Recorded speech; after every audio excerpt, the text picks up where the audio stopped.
இங்க ஒருத்தவர் அவங்க மனைவிய பொழுதனைக்கு திட்டிக்கிட்டே இருக்காரு. ஏன்னா அவங்க கல்யாணம் பண்ண புதுசுல ரொம்ப ஒல்லியா அழகா இருந்தாங்களாம், இப்போ ரொம்ப குண்டா ஆயிட்டாங்களாம், அதனால பிடிக்கலையாம். ஆபீஸ்ல எல்லார்ட்டையும் ரொம்ப ஜாலியா பேசிட்டு இருக்கிறப்ப அவங்க மனைவி கால் பண்ணா கூட மூஞ்சில அடிச்ச மாதிரி பேசிட்டு போனை கட் பண்ணிடுறாரு. ஏண்டா 2 பேரும் நல்லா தானடா இருந்தீங்க, ஏண்டா நீ இப்படி பேசுறன்னு அவங்களும் கேக்குறாங்க. அவளை பார்த்தாலே எனக்கு பிடிக்க மாட்டேது, அவ நல்லா தின்னு தின்னு சோத்து மாடு மாதிரி இருக்கான்னு இவனு சொல்றான்.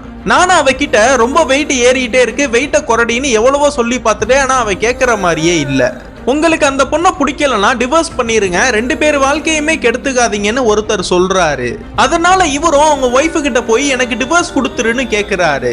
நான் ஜிம்முக்குனா போய் கூட என் உடம்ப குறைச்சிடுறேன், தயவு செஞ்சு டிவோர்ஸ்னா கொடுத்துடாதீங்கன்னு அவங்களும் ரொம்ப கெஞ்சுறாங்க. இந்த பொண்ணு அவங்க கால்லனா விழுந்து கெஞ்சி பாக்குறா, ஆனா அதுக்கு அவரு சம்மதிக்கிற மாதிரி தெரியல. இவங்க 2 பேருமே இப்படி இருக்கிறனால ஒரு சைக்காலஜிக்கல் டாக்டரை போய் மீட் பண்றாங்க.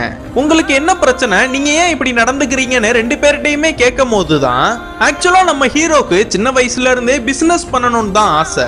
ஆனா அவங்க அப்பா தான் ஐடி படிக்க வச்சு ஐடி ஃபீல்டுக்குள்ள அனுப்பி இருப்பாரு. அந்த நேரம் பார்த்து இவர் ஆபீஸ்ல ஏதோ ஒரு பிரச்சனைனால இவரை வேலையை விட்டே தூக்கிடுறாங்க. இதனா பார்த்த மனைவியும் நகையனா கலட்டி அவர்கிட்ட கொடுத்து இதை வித்து உங்களுக்கு பிடிச்ச பிசினஸ் பண்ணுங்கன்னு அவர் கூட ஆறுதலா நிக்கிறாங்க. இவரும் அவங்க மனைவியனா புரிஞ்சுக்கிட்டு நான் செஞ்சதுக்குன்னா மன்னிச்சிருன்னு அவங்க கிட்ட மன்னிப்பும் கேட்கிறாரு.